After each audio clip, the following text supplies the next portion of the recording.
Assalamualaikum warahmatullahi wabarakatuh. Waalaikumsalam Innalhamdulillah nasta'inuhu wa nastaghfiruh wabarakatuh. wa na'udzu billahi min syururi anfusina wa min sayyiati a'malina may yahdihillahu fala mudilla lahu wa man yudlil fala hadiya lahu. Asyhadu an la ilaha illallah wahdahu la syarika lah wa asyhadu anna Muhammadan abduhu wa rasuluh. Allahumma shalli wa sallim ala Muhammad wa ala alihi washabihi ajmain. Amma ba'du.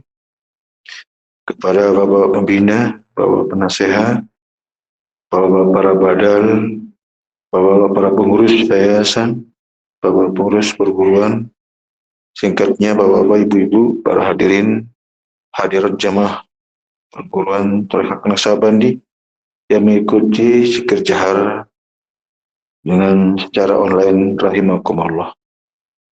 Terlebih dahulu kita sama-sama memanjatkan rasa puji syukur kita kepada Allah Subhanahu wa taala yang telah melimpahkan rahmat, taufik serta hidayahnya kepada kita semua sehingga dapat kita melaksanakan kewajiban kita, rutinitas kita, dan dapat kita hadir di majelis zikir Tariqah Naksabandi dalam keadaan sehat walafiat. Semoga amal ibadah kita ini senantiasa dilimpahkan rahmat dari ridhonya. Amin ya rabbal alamin.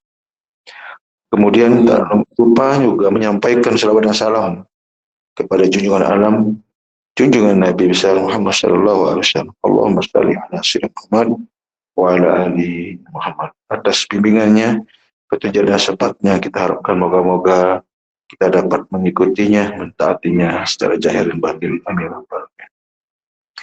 Alhamdulillah, wa syukurillah wa ni'mat.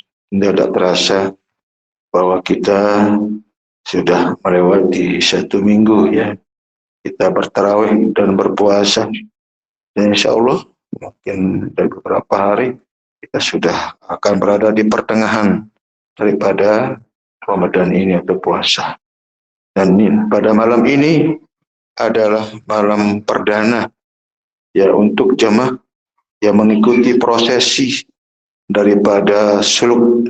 Nah, ini jadi lumayan banyak ini ya, malam perdana ini, malam Jumat ini malam yang pertama kali kita ya membuka untuk mengikuti suluk ya, untuk jemaah-jemaah. Dan kebetulan ini adalah ibu-ibu. Ini kita khususkan ya. Ini tapi ini sudah full, ini tidak bisa masuk ya. Ini kita batasi juga ya, hanya 10 orang supaya di dalam tidak terlalu penat ya, di situ ada tak terlalu, karena ini puasa supaya dapat istirahat di situ. Tetapi jemaah yang tidak dapat mengikuti misalnya proses suluk, kita buka selebar-lebarnya untuk malam tafakurnya ya pada malam minggu. Juga yang jemaahnya kita dari luar daerah bisa mengikutinya itu ya. Tafakur itu malam minggu. Kita di sini mulainya jam 1 lah, kalau di sana jam 12. Nanti jam 4 atau jam setengah 4 kita sudah selesai. Nah, itu artinya apa? Supaya kerohanian ini terbiasa, terlatih ya. Ya mansabah alih. Kalau sudah membiasakan dirinya akan terbiasa. Dia akan menjadi tenang, aman dia. Dan tahu bagaimana dia nantinya, apa yang harus dilakukan. Kerohanian di saat zahiriyah ini tidak berdaya, tidak punya kemampuan apa-apa di situ sebenarnya.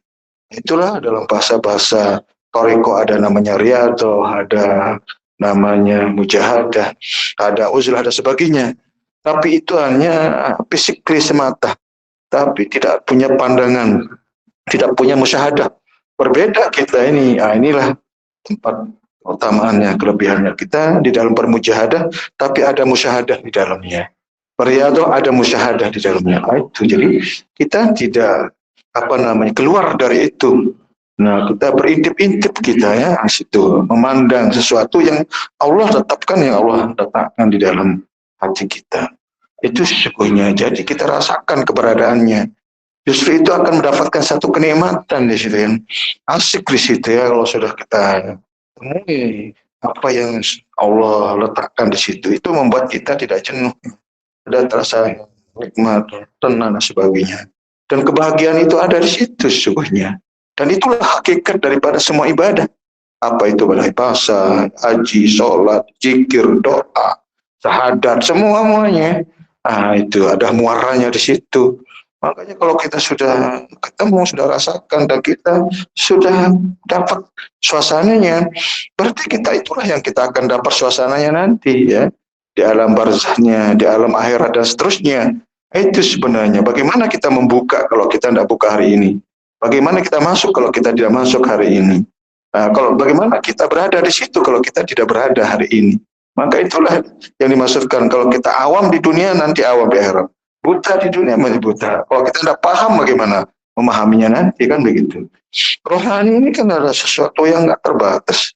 Kita bisa peroleh ya kapan saja ya, sesuai dengan Allah hendaki. Tapi kita harus berjuang dulu. Allah melihat daripada kegigihan kita, melihat daripada kesungguhan kita. Aku ini kan tergantung daripada hamba. Hana mau hina ya syukuruni, aku bersama hambamu sepanjang hambaku bersama dengannya dan mengingatnya. Itu maka dalam situasi suluk itu kita bimbing hanya ingat dan ingat, bukan lagi dengan bilapsi, dengan bacaan, dengan tahlul lisan, dengan baca, dengan doa-doa. Itu hanya kita fokus saja di situ ya, hanya fokus, bukan fokus. Dan itu sudah kita tahu kemana arah fokusnya. Nah, inilah kita ya dapat bimbingan itu kan, kita dapat, kita ditunjukkan ilmunya. Dan tinggal kita ini adalah lebih menggiatkan, lebih prioritaskan dia ke situ.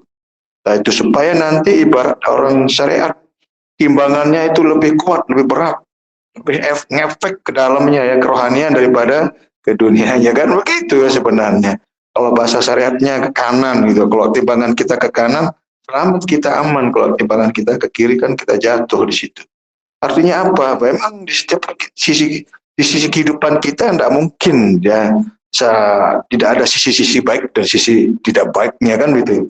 Tapi seberapa banyak kebaikan yang ada dan seberapa banyak hal-hal yang kealpaan kita, kelalaian kita di situ sebenarnya kan. Kalau bahas hari hakikat di situ bukan bicara tentang dosa, ada kelalaian di situ. Karena kelalaian itulah dosa. Karena dia tidak membahas tentang masalah itu, karena itu perangkatnya orang syariat. Kelalaian kita sedikit di dalam perhatian kita itu sudah suatu kesalahan. Bayangkan enggak, kalau di syariat tidak. Yang penting mereka sudah kauliyahnya bagus, gerakan sudah bagus, mau perhatikan Allah dan tidaknya enggak urusan, kan gitu. Kalau kita enggak ya.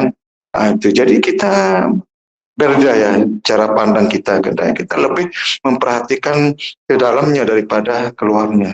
Itu sebabnya kita enggak tergesa-gesa, terburu-buru. Itu makanya dalam bahasa tashub ini, luruskan dulu seluruhnya, fokusnya, baru kita mulai. Supaya kita membidik, menembak pas itu sasarannya. Ya sekali tetapi tepat gitu, daripada berulang-ulang, tidak karu-karuan kan gitu. Maka 1 detik tetapi pas dan nyata, itu lebih baik daripada berkali-kali tapi hanya dalam bayangan saja, kan gitu, hanya kosong, kan begitu. Itu sesungguhnya. Maka nanti dalam prosesi suluk ini kita akan memperoleh ya suatu tingkat derajat sebuah kemuliaan insya Allah. Maka dikenal dengan puasa hawas bil hawas. Seperti apa puasa itulah. Maka di dalam kehariannya itu hanya di dalamnya tidak ada lain yang dia lakukan, hanya zikir dan zikir. Secara total dari ujung rambut sampai ujung kaki semua bertasbih, mengagungkan daripada asma Allah di dalamnya. Bayangkan, itulah yang puasa yang paling unggul, yang paling istimewa. Maka dikenal dengan puasa khusus bil khusus. Nah, begitulah caranya. Makanya dulu Nabi dalam prosesi itu dia ke Gua Hiro, dia di situ. Bayangkan enggak? Nah, itulah yang terjadi pada tanggal 17 Ramadan itu. Mereka terima kewajiban menerima perintah ya, dan mendapatkan mukjizat di situ. Itulah yang pertama kali Nabi diangkat sebagai Nabi dan Rasul itu ketika beliau berusia 40 tahun. Itu yang terjadi pada tanggal 7. Apakah Nabi hanya sekali itu saja sehingga Nabi langsung dapat? Tidak. Itu berkali-kali itu. Itu prosesnya 15 tahun sejak beliau nikah. Ya sampai umur 40 tahun. Kan 15 tahun proses itu. Tapi tidak selama 15 tahun beliau harus ada di situ kan. Ada waktu berapa 3 hari, 5 hari, 7 hari, itu 9 hari, bahkan sampai 40 hari. Inilah yang diambil sebagai tarekohnya orang tarekoh, sebagai proses perjalanan spiritualnya Nabi yang diambil, yang diambil sebagai contoh.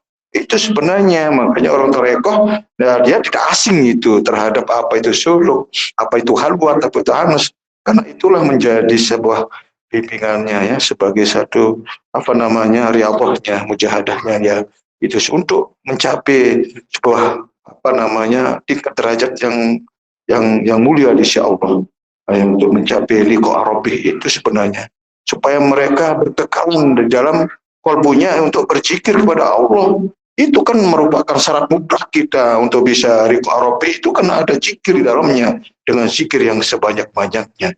Nah itulah yang terus kita diaktifkan. Maka kita dalam halka-halka kita, melalui halka zikir kita ini, melalui kita bangun halka ini sebenarnya untuk lebih mewaspadai, lebih apa namanya, lebih berhati-hati, belum menjaga diri sebenarnya. Kan kita nggak tahu kapan di mana perjalanan kita yang sementara ini, apakah dalam keadaan kita siap siaga, dalam keadaan ingat kepada Allah, atau dalam keadaan kita lupa misalnya. Kan berbahaya sekali di situ. Makanya kenapa seruan zikir itu dalam keadaan situasi apapun tidak boleh tidak, duduk, berdiri, berbaring, berjalan, maupun dalam situasi bahkan dalam tidur pun kita diwajibkan zikir. Karena itulah penjaminnya bahwa ketika orang menghayati ayat dengan zikir, maka dijamin mereka surga. Itu tiket ya. Tiket itu untuk nyampe ke Allah, diterima sebagai hamba Allah, menjadi kekasihnya Allah, menjadi ahlullah. Itu sesungguhnya orang-orang ahlu zikir. Maka ahlu zikir yang paling tinggi derajat, apalagi amalan sir di situ. Itu adalah merupakan amal yang paling puncak sudah. Kalau sudah mereka punya amalan sir, ya, kalau kita tidak memiliki sir itu pertanda kegelapan di dalam diri kita. Itu sebenarnya, kalau itu kita tidak punya, karena kita punya sir ini ada makom-makomnya ya, ada latifahnya sir itu, dan itulah yang sudah kita terima. Nah tinggal kita jaga sesungguhnya, perhatiannya itu adalah di dalam hari-hari, itu minimal di dalam 5 kali sehari semalam, ini kan syariatnya ya. Nah, tata cara kita ingat secara syariat itu di situ ya, dengan kolbi itu. Jangan sampai kita terburu-buru karena hanya mengejar waktu, mengejar jamaahnya, tetapi musyahadahnya kita tinggalkan. Itulah sebabnya Nabi dalam sebuah pernyataannya, la sholatan illa bikhulul qalb. Tidak sholat orang yang sholat, orang yang tidak menghadirkan hatinya. Apabila kamu sholat, maka hendaklah duduk dan pandanglah puji-pujian, karena dialah yang memilikinya. Betapa luar biasanya nasihatnya Nabi peringatan itu. Kenapa kita tidak lakukan? Apa artinya dalil ini artinya? Kalau kita tidak terapkan dalam kehidupan kita sehari-hari, dan bagaimana praktiknya? Itu sesungguhnya yang harus kita lakukan sebenarnya. Ada yang lain sebenarnya. Yang lain itu hanya sebagai ilmu pengetahuan, sebagai wawasan saja, supaya ceritanya luas, supaya banyak yang kita sampaikan sebagai jalan dia untuk yakin. Dulu begini. Kan di dalam ibadah itu kan yang wajib itu, yang sangat yang paling penting di situ adalah bagaimana kita ingat kepada Allah saja sebenarnya. Apa artinya kalam-kalam yang kita baca? Apa artinya gerakan-gerakan yang kita lakukan? Tapi ingat nggak ada. Nah, itu sebenarnya ya. Nah, Allah sangat membutuhkan ingat. Uskuruni uskurukum. Jadi itulah kunci ya. Jadi bagaimana cara seperti makanya dijawab oleh dalil. Dalil menjelaskan, dan dalil juga yang menjawab. Ingatlah sebagaimana yang ditunjukkan. Nah, ada ilmunya, ada bimbingannya, ada yang kita temui, yang kita peroleh dalam kita ingat kepada Allah. Tidak ada. Bagaimana kita mengingat sesuatu yang tidak ada? Nggak mungkin loh, mustahil lah itu. Nah, tata caranya itu ada bimbingan yang khusus sesungguhnya yang mereka harus pahami, yang mereka dapatkan, yang ilmukan itu yang sesungguhnya sebenarnya. Nah, kemudian yang lain-lain silahkan kita mau kembangkan, mau bahasakan seperti apa sebagai pendekatan dakwah kepada saudara-saudara kita yang lain. Mungkin dengan cara itu mereka bisa paham, bisa menerima, atau bisa mereka mengikuti apa yang kita lakukan sesungguhnya. Tapi insya Allah lambat laun mereka akan paham, mereka akan menerima. Karena cara-cara kita ini kan sesuatu hal yang memang yang asing di tengah-tengah mereka. Itu ya, sesuatu hal yang tidak banyak mereka temukan. Karena ini sesuatu yang khusus, yang tersirat, tidak semua. Tetapi pembahasannya ada, penjelasannya ada, dalilnya ada. Tapi gimana praktiknya, kan begitu sungguhnya. Dan inilah yang kita peroleh di tengah jamaah ini. Kita alhamdulillah kita dapat amalkan yang kita praktikkan di dalam hari-hari, terlebih-lebih dalam bulan Ramadan ini. Semoga Ramadan ini membawa keberkahan untuk kita semua. Demikian kurang lebihnya. Mohon maaf apabila taufik. Assalamualaikum warahmatullahi wabarakatuh.